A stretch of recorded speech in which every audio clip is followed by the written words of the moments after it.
contente de vous retrouver aujourd'hui pour une nouvelle vidéo. Et aujourd'hui, c'est une vidéo très différente de ce que je fais habituellement et de ce que vous avez pu voir jusqu'à maintenant.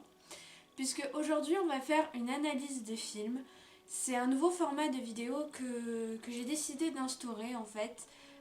Et que je vais sans doute faire très souvent. Du moins, à chaque fois que je verrai un nouveau film au cinéma ou que je trouverai un film où il y a matière à analyser. C'est déjà quelque chose que je fais au quotidien, moi dans ma tête quand j'ai vu un film, ou avec mes amis qui sont aussi très cinéphiles, ou avec ma famille. Donc voilà, et je me suis dit que ça pouvait être cool de le faire en vidéo et de faire un petit débrief après être allé au cinéma. Je tiens à préciser que, et ça sera précisé aussi dans le titre, forcément il y aura des spoilers, donc si vous n'avez pas vu le film, ne regardez pas la vidéo, attendez d'avoir vu le film pour voir la vidéo, parce que sinon je vais vous spoiler en fait tout le film, donc, et c'est vraiment pas du tout mon but. Donc voilà, ça sera aussi précisé dans le titre. Donc aujourd'hui on va analyser le nouveau film de Todd Phillips, Joker. Qui est donc, d'où le titre, un film en fait un peu biographique, un film centré sur le personnage du Joker de l'univers DC Comics. Donc dans le rôle du Joker, du moins au début, Arthur Fleck. Vous avez vu le film, vous savez qu'avant d'être le Joker, c'est Arthur Fleck. Donc dans le rôle du Joker, on va retrouver Joaquin Phoenix, qui, je vous avoue, je l'adore en tant qu'acteur d'habitude, mais quand j'ai su que c'est lui qui allait interpréter le Joker, j'étais vraiment très surprise parce que même si je trouve que c'est un super acteur, je le voyais, j'avais du mal à l'imaginer en Joker. Puis j'ai aussi ce truc de comparer tous les nouveaux Jokers au Joker de Heath Ledger, qui pour moi a été le meilleur Joker de tous. Mais ce film m'a quand même un peu fait changer d'avis, je vous expliquerai à la fin, dans le sens où en fait c'est deux Jokers totalement différents et en fait c'est pas deux Jokers qu'on peut comparer. Aussi, petite parenthèse, vous l'aurez remarqué, le cadre a changé, ce n'est pas mon fond noir habituel. En fait j'avais envie de faire ce genre de vidéo de manière un peu chill, un peu relax. Du coup là je suis dans mon salon sur mon canapé, petite parenthèse fermée. Donc on retrouve Joaquin Phoenix dans le rôle du Joker et aussi comme acteur connu nous avons Robert De Niro qui interprète, je vais y arriver, Murray, et aussi excusez-moi j'ai mes notes quand même, Frances Conroy, je sais pas exactement comment on dit son nom, mais pour tous ceux qui regardent la série American Horror Story, vous devez sans doute la connaître. Dans la saison 1 elle joue la bonne, dans la saison 3 elle joue vous savez la saison sur les sorcières, elle joue la rousse, la Myrtle, je me rappelle plus son nom, vous voyez de qui je parle. Aussi également la musique a été réalisée par Ildur Guðnadóttir, je sais pas du tout dire son nom. C'est une compositrice de musique de film islandaise que je ne connaissais pas du tout jusqu'à ce jour, jusqu'à ce que j'aille voir le film, jusqu'à ce que je fasse mes recherches, mais qui a fait d'ailleurs une super musique pour ce film. Avant de commencer la vidéo, l'analyse, les critiques, tout ça, je vais juste vous relire vite fait le synopsis qu'on peut trouver sur le site de Allociné, histoire de nous remettre un petit peu dans le bain du film, un peu dans l'histoire. Donc, le synopsis nous dit: le film, qui relate une histoire originale inédite sur grand écran, se focalise sur la figure emblématique de l'ennemi juré de Batman. Il brosse le portrait d'Arthur Fleck, un homme sans concession, méprisé par la société. Donc ça, c'est le synopsis que nous avons sur le site de Allociné. Aussi, également, je voulais préciser que, de ce que je sais, de ce qu'on m'a dit, un ami à ma mère m'a dit que le film, l'histoire en fait, parce que c'est une biographie un peu du Joker, ce film n'est pas du tout fidèle en fait à la biographie fictive de la BD. C'est un ami à ma mère qui me l'a dit, qui a lu les BD lui quand il était plus jeune. Et apparemment, la vie du Joker, ce n'est pas du tout la même dans les BD que celle dans ce film. Ce qui au début me dérangeait un peu et au final, après avoir vu le film, en fait je m'en fous carrément parce que le film était génial et voilà.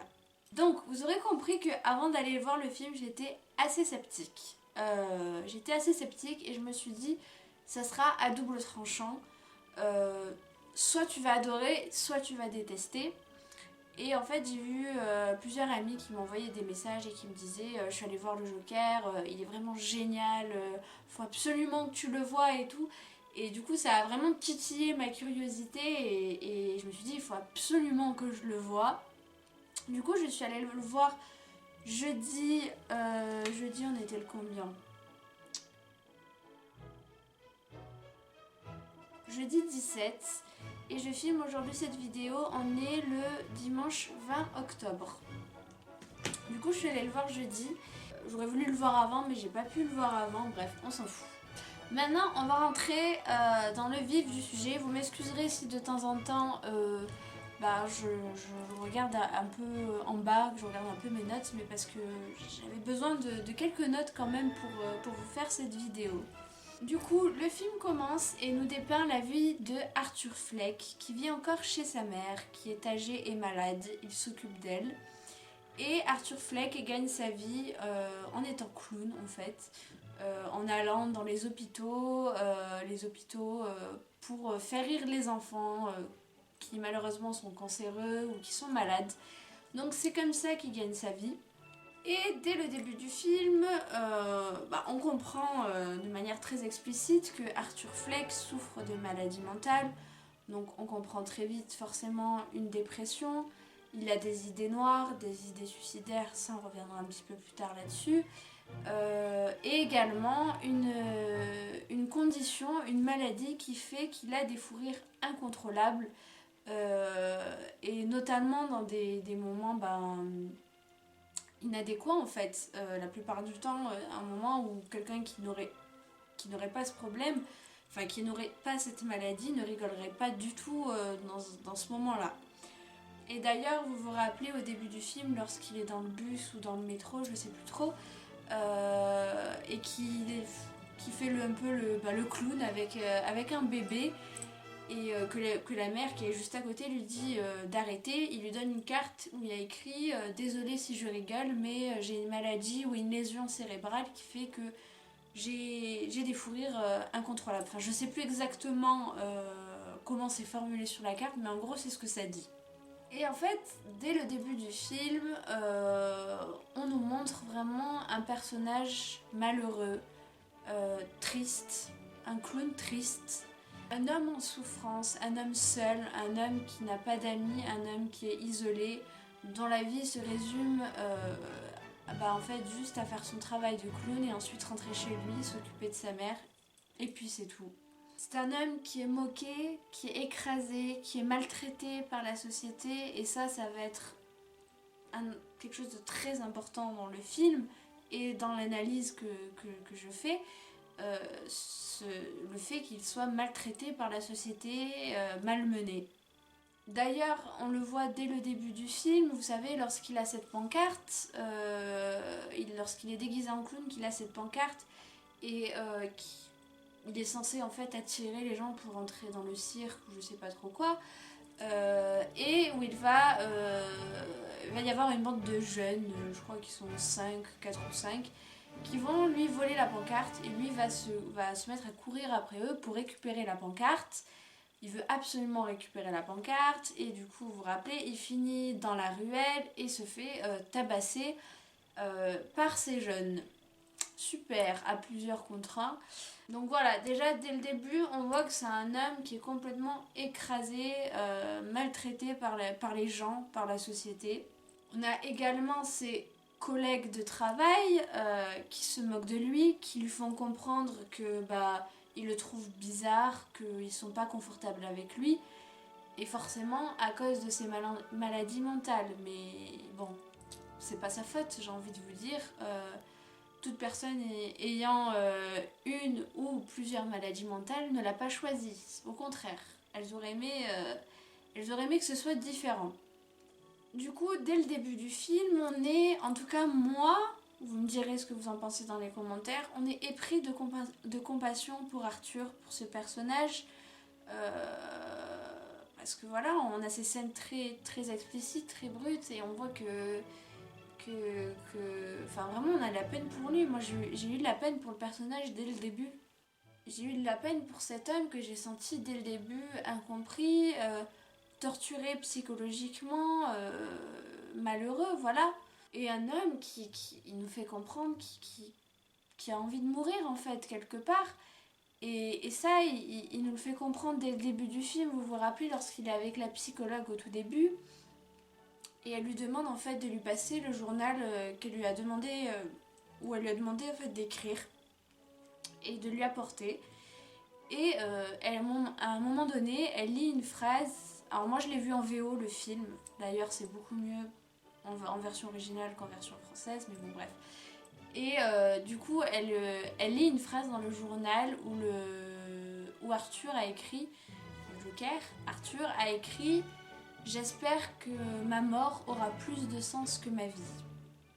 Donc déjà, rien qu'avec cette phrase, on sent la souffrance de cet homme. On sent la souffrance de cet homme et en fait, moi ce que j'en déduis avec cette phrase, c'est qu'il trouve que son existence en fait est vaine, qu'elle n'a pas de sens. C'est quelqu'un qui se pose forcément, sûrement beaucoup de questions existentielles, et ça aussi on va le voir après. Il a une existence qui n'a pas de sens parce que il fait un métier qu'il aime plus ou moins, avec des collègues de travail qui le traitent pas super bien, qui sont durs avec lui, il a sa mère, enfin voilà, il n'a pas une vie cool du tout. Il est malmené par la société, forcément, il est extrêmement fragile psychologiquement. Et également, dès le début du film, on apprend que Arthur Fleck, aka le Joker après, quand il était petit, depuis petit, il rêve d'être humoriste, de faire du stand-up. Et on apprend que quand il disait ça, quand il était petit, qu'il voulait être humoriste, tous les enfants se moquaient de lui, on se moquait de lui. Encore une fois, il est écrasé. Du coup, en sachant ça, on imagine que sa solitude, sa tristesse, son mal-être dure en fait depuis sûrement très longtemps, depuis sûrement l'enfance en fait. Également, ce personnage qui est très tourmenté dit au début du film qu'il a l'impression de ne pas exister. Moi, quand j'ai entendu ça, en regardant le film, quand il a dit ça, qu'il avait l'impression de ne pas exister, ce que j'en ai déduit, en tout cas moi personnellement, et vous me direz vous, si vous voulez dans les commentaires ce que vous en avez déduit, moi j'en déduis que en fait il a l'impression de ne pas exister parce que il est transparent aux yeux de tous, il est invisible aux yeux de tous, il n'a pas d'amis, il est seul, personne ne le remarque, et quand on le remarque, c'est soit pour le tabasser ou soit pour se moquer de lui. Et on peut également penser que son mal-être et sa solitude le déconnectent quelque part un petit peu de la réalité et vraiment lui donnent cette impression en fait de ne pas exister, de douter soi-même, qu'il doute lui-même de sa propre existence. Parce qu'au final, en fait, il est personne. Et lui, c'est ce qu'il essaie de devenir. Il essaie de devenir quelqu'un. Mais pour l'instant ça marche pas, personne ne le remarque, et comme je viens de vous le dire, lorsqu'on le remarque c'est pour le tabasser ou se moquer de lui. Aussi à un moment du film, je sais plus exactement quand, je crois que c'est au début du film, mais Arthur Fleck dit, excusez-moi j'utilise mes notes, le plus dur quand on a des maladies mentales c'est que les autres s'attendent à ce qu'on agisse, qu'on se comporte comme si on n'en avait pas. Et ça, je trouve que c'est vraiment une phrase très forte, très très forte, parce que c'est vraiment les maladies mentales, c'est vraiment un sujet d'actualité. D'actualité, et ce qu'il dit est vrai, je trouve. Malheureusement, en 2019, les personnes qui sont atteintes de maladies mentales, pour beaucoup, je sais pas en tout cas pour beaucoup, mais en tout cas, oui, si pour beaucoup, heureusement, il y a quand même des gens qui sont intelligents, mais pour beaucoup, les personnes qui souffrent de maladies mentales sont folles, sont des personnes folles. On est fous, voilà. Si on souffre de maladies mentales, on est fous. Et malheureusement, en 2019, on en a encore là. Il y a encore des personnes qui pensent ça. Et c'est tellement triste et ça me met en colère surtout parce que c'est des gens qui souffrent. C'est des gens qui souffrent. Les gens qui souffrent de maladies mentales, ils ne l'ont pas choisi. Du coup, voilà, à notre époque, les personnes qui souffrent de maladies mentales sont souvent incomprises, exclues, mises de côté, moquées aussi, peut-être même harcelées, peut-être à l'école, au travail. Et quand il dit les personnes qui souffrent de maladies mentales, ce qui est le plus dur quand on a une maladie mentale, c'est que les autres s'attendent à ce qu'on se conduise comme si on n'avait pas.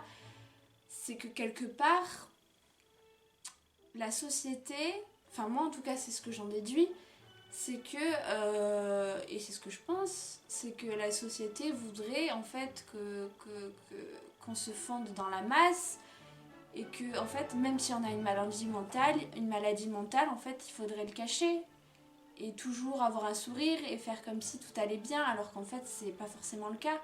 Et d'ailleurs ça aussi il le dit, à un moment dans le film il dit j'en ai marre d'essayer d'être toujours joyeux. Parce qu'en fait, Arthur Fleck, ce personnage, est incroyablement, extrêmement triste. Excusez-moi, j'ai fait un anglicisme. Il est extrêmement triste en fait. Du coup, voilà, c'est vraiment, quand il dit ça, moi je le vois comme ça, c'est que parce qu'on est dans une société, c'est vrai, où en fait on devrait se conduire comme une personne lambda, malgré les handicaps, parce qu'avoir une maladie mentale c'est un handicap, ça peut handicaper quelqu'un dans sa vie au quotidien, désolée si vous voyez mon coussin, mais c'est vrai, et c'est toujours ce truc de devoir être dans la norme, mais au final ça veut dire quoi la norme? La normalité ça veut rien dire, ça veut rien dire la normalité. Du coup, je comprends pourquoi il dit ça en fait. Pourquoi il dit que les gens s'attendent à ce qu'on agisse normalement en fait. Mais comme je vous dis encore une fois, la normalité ça veut rien dire. Je sais pas si c'est très clair ce que je dis, mais en gros, voilà, c'est ça que j'en retiens, c'est que quand il dit le plus dur quand on a des maladies mentales, c'est que les autres s'attendent à ce qu'on agisse normalement, c'est que on peut aussi en comprendre qu'il en souffre. Il souffre déjà de vivre avec ses maladies mentales, mais il souffre encore plus parce que les gens attendent de lui que, par exemple, peut-être de ne pas avoir tous ses fous rires, mais ça encore ses fous rires incontrôlables, mais ça ce n'est pas de sa faute. D'être moins triste, d'être plus joyeux, ça aussi il le dit, il en a marre de toujours faire semblant. Et d'ailleurs, sa vie est tellement triste qu'on se rend vite compte qu'en fait, il est victime un peu, enfin pas un peu, il est totalement victime de psychose délirante. C'est-à-dire que sa vie est tellement triste et tellement dure à supporter qu'il va jusqu'à se créer une autre vie, une espèce de vie alternative. Il s'imagine des choses, il s'imagine des choses. Il va s'imaginer une vie plus belle, où il se passe de plus belles choses. Notamment au début, je sais pas si vous rappelez, mais au tout début du film, il regarde donc son show préféré avec son présentateur préféré Murray, interprété par Robert De Niro. Et il s'imagine en fait pendant un moment, on le voit d'un coup dans le public, où il se lève et il y a Murray qui va lui parler, tout ça.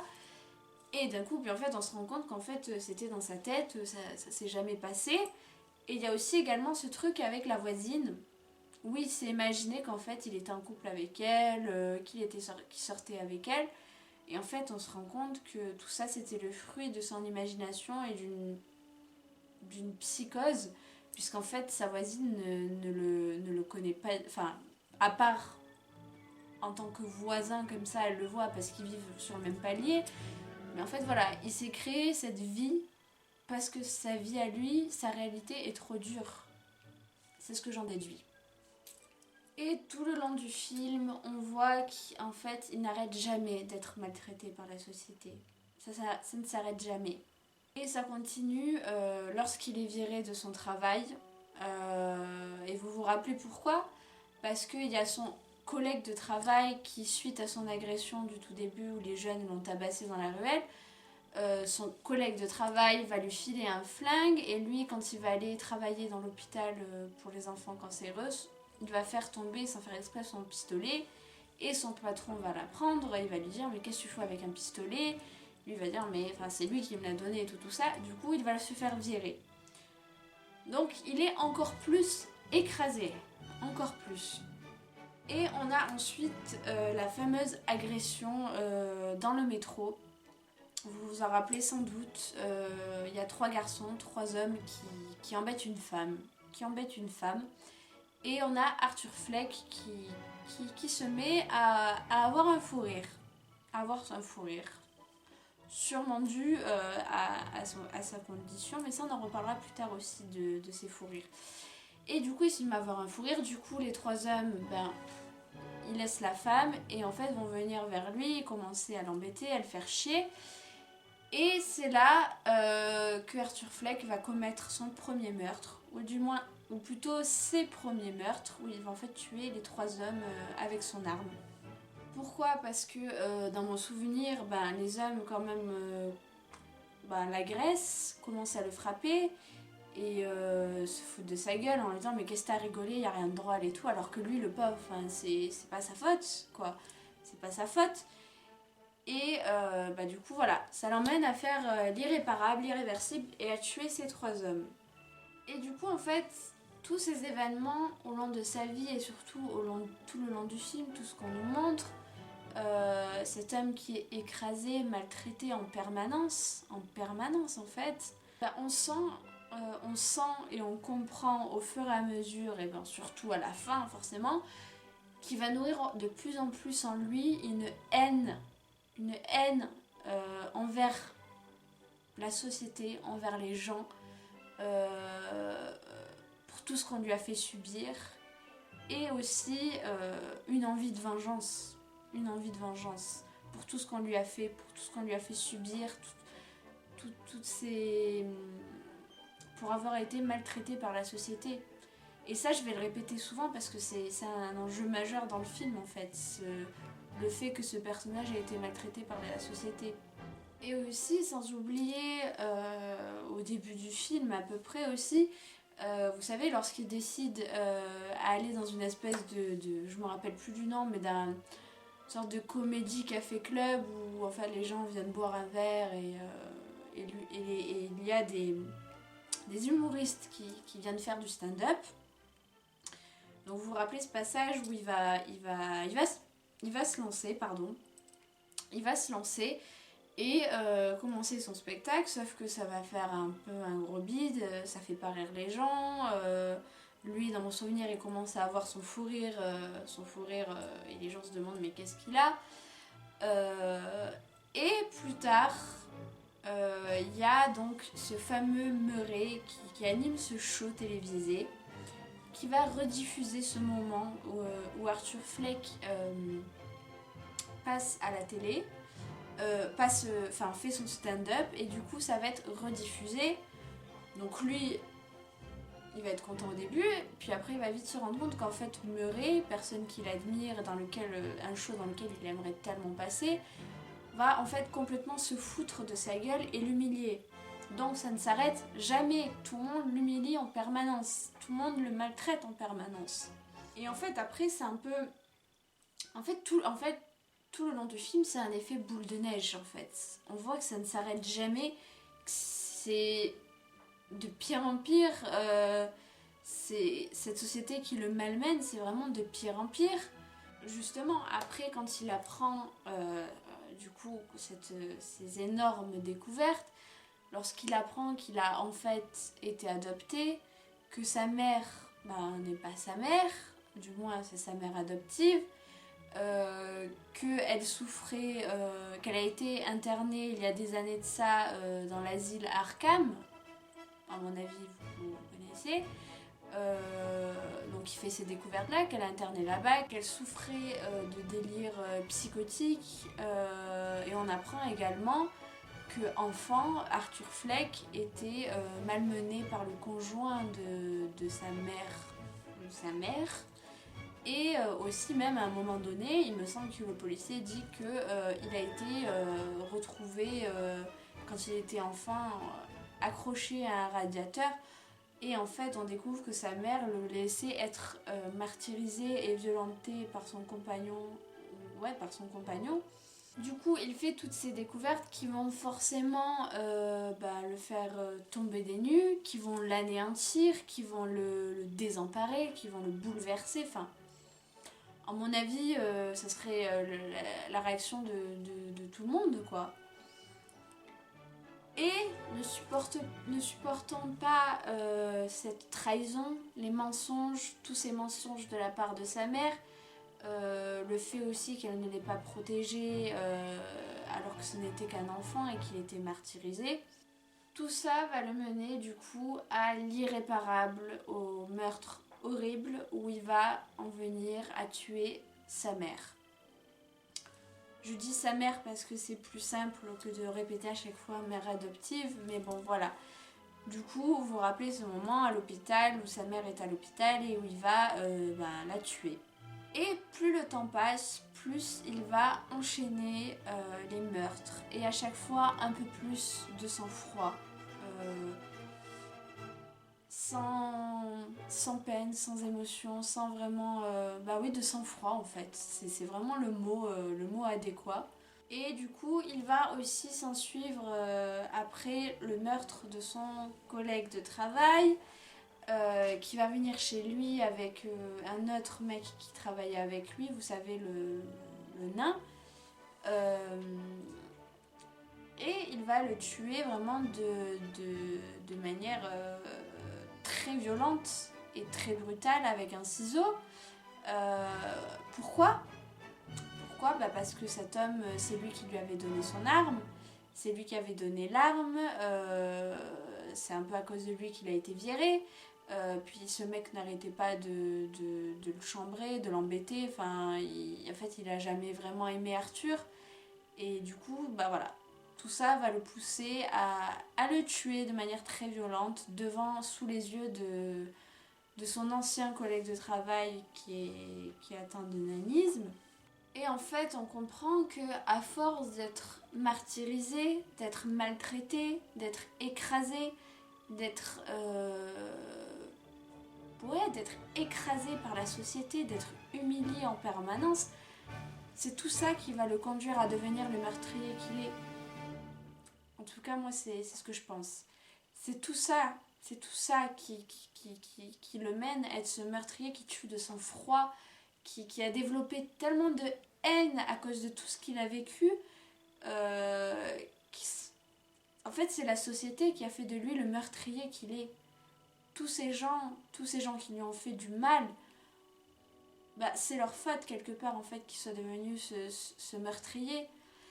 Et en fait, malgré tous ces crimes horribles qu'il a fait, d'une grande violence, de sang-froid, quelque part,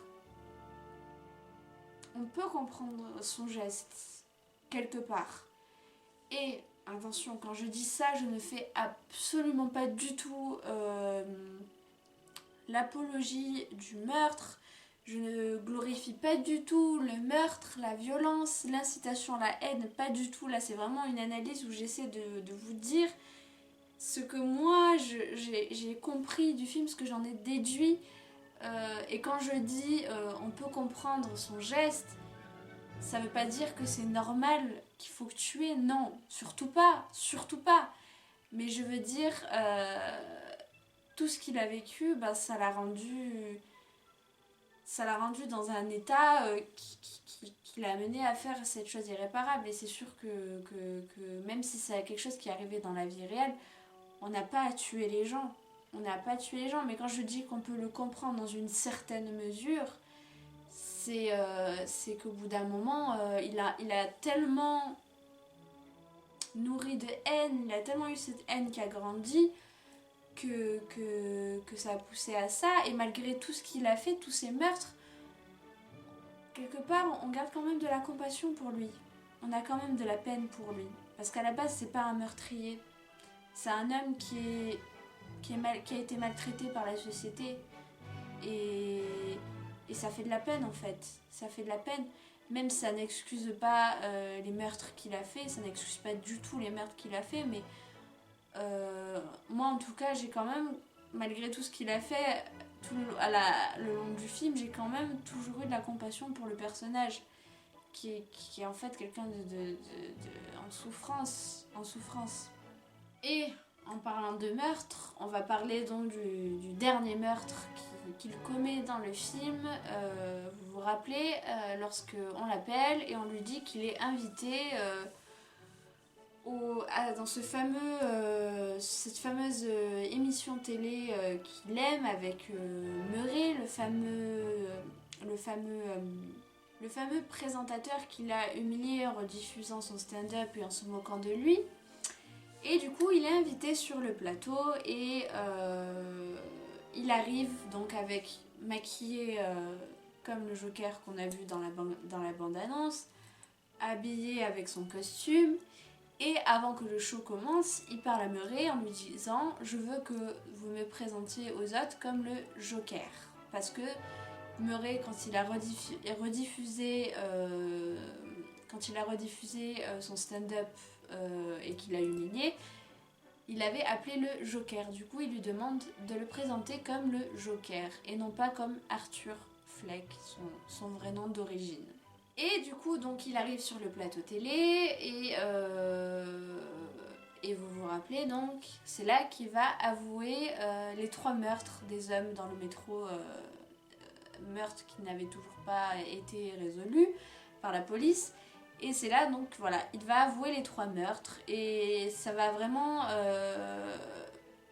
forcément décontenancer Murray, Robert De Niro, qui au début va penser qu'il plaisante, mais va très vite comprendre qu'en fait il est totalement sérieux et qu'en fait il est vraiment dangereux.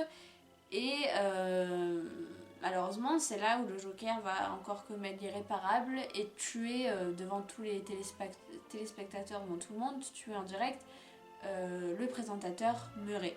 Donc on peut dire quelque part que le meurtrier qui tue de sang-froid ses victimes, donc Arthur Fleck, est devenu meurtrier à cause de la société finalement.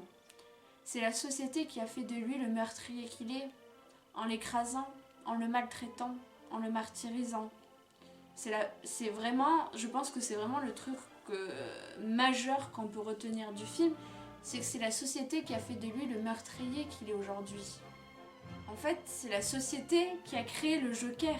Et pour finir, vous vous rappelez la scène de fin il a tué Murray dans le show et il est ensuite arrêté par la police dans la voiture de police et la voiture est heurtée, il a un accident, elle est heurtée par un chauffard. Il se trouve que ce chauffard porte un masque de clown et va aider le Joker à sortir de la voiture et va le poser. Et vous vous rappelez, le Joker va se relever. Et là, il va voir tous ces gens qui portent des masques de clown, qui l'acclament, qui le glorifient. Et c'est là qu'il réalise en fait qu'il a créé quelque part un mouvement, mais surtout, en fait, le plus important, c'est qu'il est devenu quelqu'un. Il est devenu quelqu'un et quelque part, c'était la quête de toute sa vie, c'était de devenir quelqu'un. Il n'a peut-être pas réussi à devenir humoriste, mais en devenant le Joker, il est devenu quelqu'un. Et c'est à ce moment-là qu'il devient le Joker. Moi en tout cas pour moi, avant il n'est pas le Joker. Même quand il tue Murray et qu'il est habillé comme le Joker et qu'il demande qu'on l'appelle comme le Joker, il n'est pas le Joker. C'est à ce moment précis du film où il se relève et où il voit tout le monde qui le glorifie, qu'il devient le Joker. Donc en fait, on peut dire qu'il a fallu qu'il devienne ce meurtrier qui tue de sang-froid pour devenir quelqu'un, pour exister. Vous vous rappelez, au début, il disait qu'il avait l'impression de ne pas exister. Bah, au final, il a fallu qu'il devienne ce meurtrier pour enfin exister, ce qui est vraiment très triste. Également, il y a un élément qui m'a vraiment percuté, c'est que à chaque fois qu'il avait, pendant le film, qu'il a ces moments où il a ces fous rires incontrôlables. Donc on sait que c'est normalement dû à une maladie ou à une lésion cérébrale. Mais en fait, je pense que c'est la volonté du réalisateur, mais on a l'impression, on ne sait pas en fait. Par moment, on ne sait pas si c'est la maladie ou si vraiment il est vraiment en train de rigoler, pas à cause de sa maladie, mais parce que vraiment la situation le fait rire, quoi. Et aussi, ce que j'ai relevé aussi de très important, et je suis pas la seule, c'est que en fait, à chaque fois, tout le long du film, en fait, à chaque fois qu'il a tous ces fous rires incontrôlables, moi j'avais la sensation qu'à chaque fois qu'il riait, en fait, il avait envie de pleurer. Et je pense, je veux pas m'avancer parce que je suis pas dans la tête du réalisateur, je ne suis pas Todd Phillips, je ne suis pas le réalisateur, mais je pense que c'est la volonté du réalisateur. Parce que moi, c'est vraiment l'impression que j'ai eue et j'aimerais savoir vraiment ce que vous en pensez en commentaire de ça. Moi, vraiment, c'est l'impression que j'ai eue, c'est qu'à chaque fois qu'il rigolait, il avait en fait envie de pleurer. Et moi, quand il rigolait, j'avais pas envie de rigoler, j'avais envie de pleurer pendant le film. Une autre chose qu'il dit, le Joker à Arthur Fleck, dans le film, c'est qu'il dit qu'il pensait qu'en fait, toute sa vie n'était qu'une tragédie. Et en fait, il en arrive à la conclusion qu'en fait, toute sa vie n'est qu'une comédie. Comment interpréter ça? Moi, comment je l'interprète, et c'est avec plaisir que je lirai dans les commentaires ce que vous en pensez. Moi, ce que j'en interprète quand il dit qu'en fait, toute sa vie est une comédie, c'est qu'en fait, toute sa vie n'est qu'une mauvaise blague. Moi, c'est comme ça que je le vois.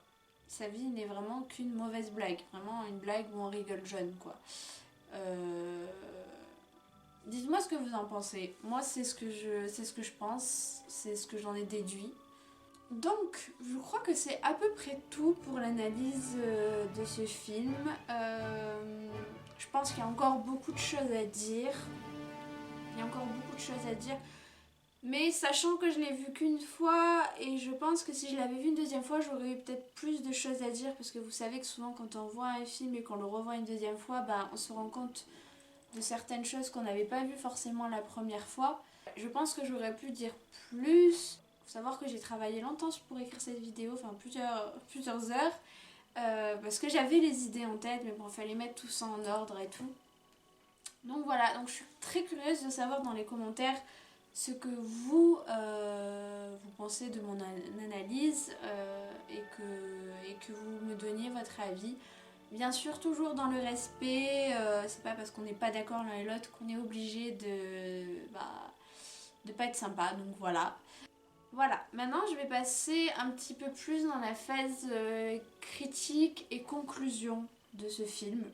Donc moi déjà, une chose que j'ai énormément appréciée dans le film, c'est que le film montre vraiment les maladies mentales de manière très réaliste. Il n'y a pas de fioriture, il n'y a pas de... Vraiment, c'est montré d'une manière très réaliste et c'est rare, je trouve que c'est assez rare au cinéma.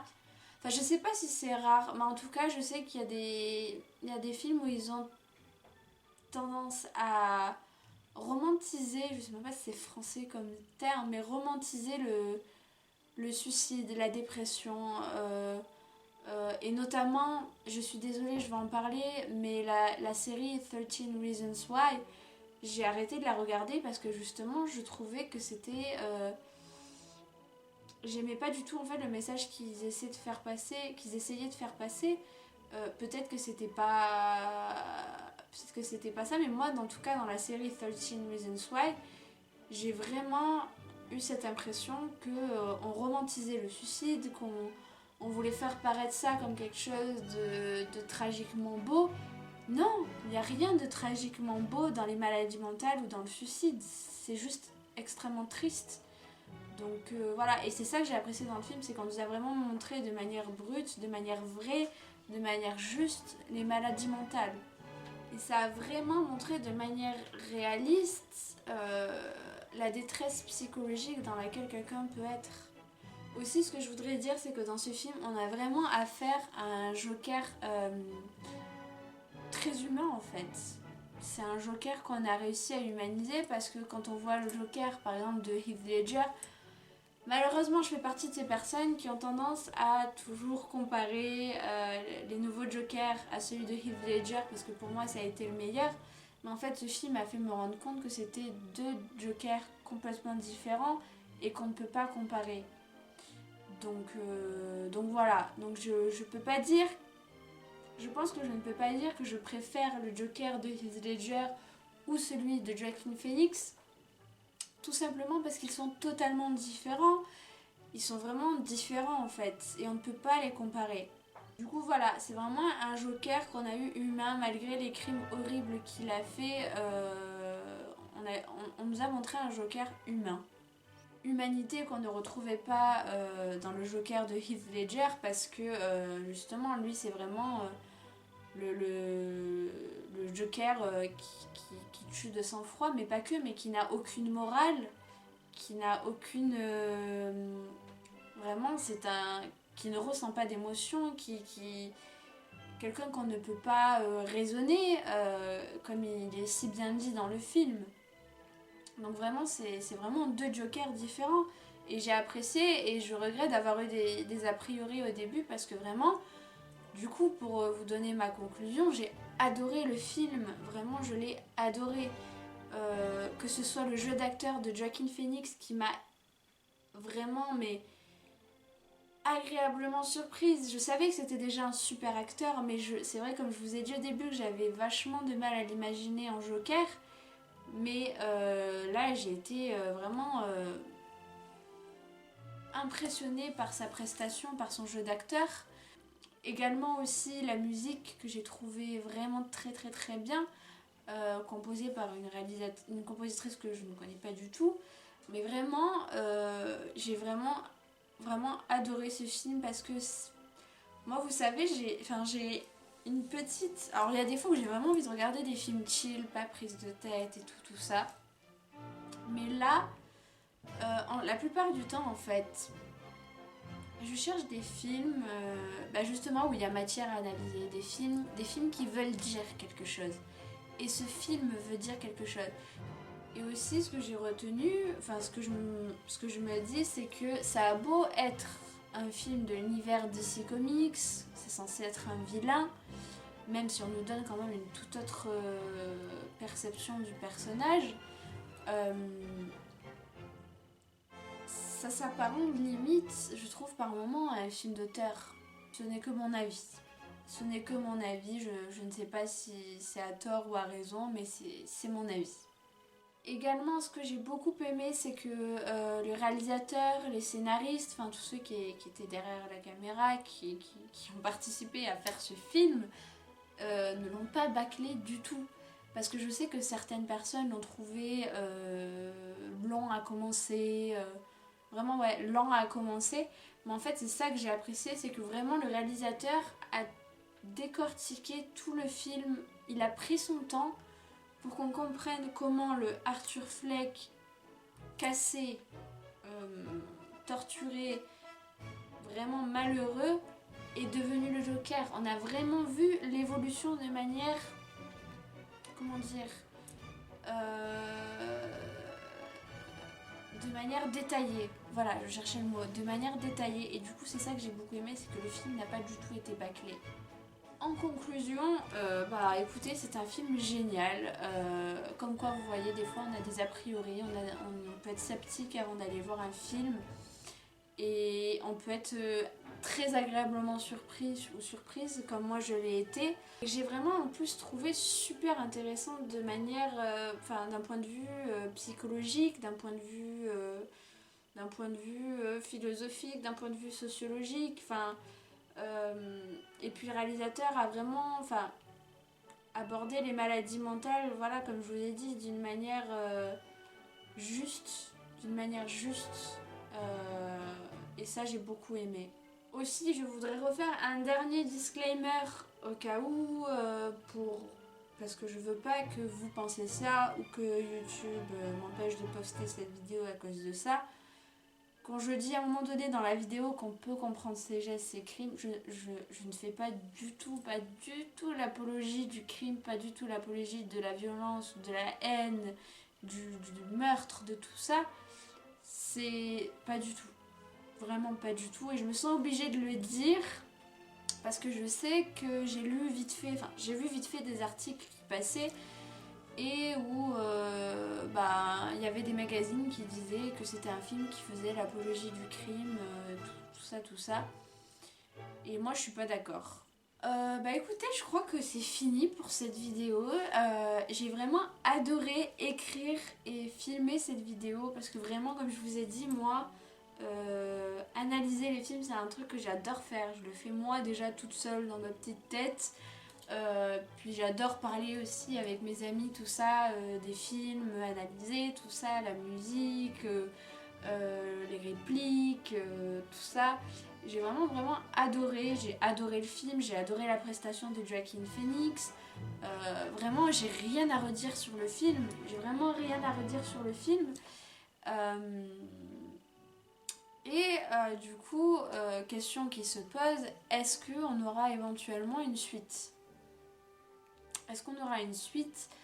Moi je pense que c'est une possibilité qui n'est pas écartée. Après, est-ce que c'est une bonne ou une mauvaise idée ? Je ne sais pas. Parce que des fois je pense qu'il y a des films ou des séries, bon ça arrive plus souvent avec les séries, mais je pense aussi qu'il y a des films où des fois t'as fait un super film, il faut pas forcer à faire un deuxième pour l'argent ou je ne sais quoi. Voilà, donc je sais pas s'il y aura une suite. Pour l'instant je trouve que le film tout seul il est très bien comme ça. Et j'ai vraiment en plus très envie d'aller le revoir au cinéma et je pense que c'est fort possible que je retourne le voir là quand j'aurai l'occasion. Mais voilà.